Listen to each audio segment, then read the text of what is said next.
horrific poisoning of Skripal's in Salisbury really send the relationship between UK and Russia into a deep crisis. But we need to, of course, be mindful of the fact that these relations have been deteriorating now for some time since the poisoning of Alexander Litvinenko and the Russian intervention in Ukraine.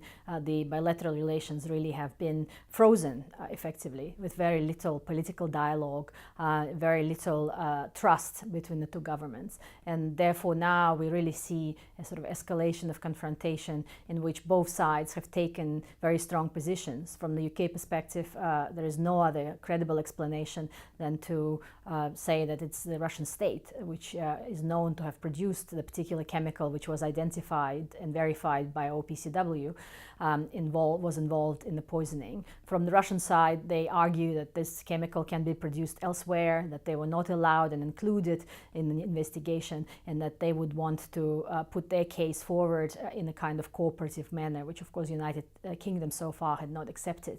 So we are in a spiral of confrontation with the expulsions, of course, of diplomats on both sides, really further undermining and closing down the channels for communications between the two countries. It is very important that OPCW continues to play a role and remains to be the key platform at which this case can be addressed.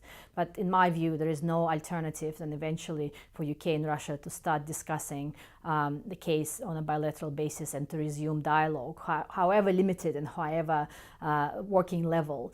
It will be required to eventually come to the end of this confrontation. Otherwise, really, it is very difficult to see how this case can be brought to closure and the justice is being done for the people who suffered the terrible, terrible impacts from that tragedy.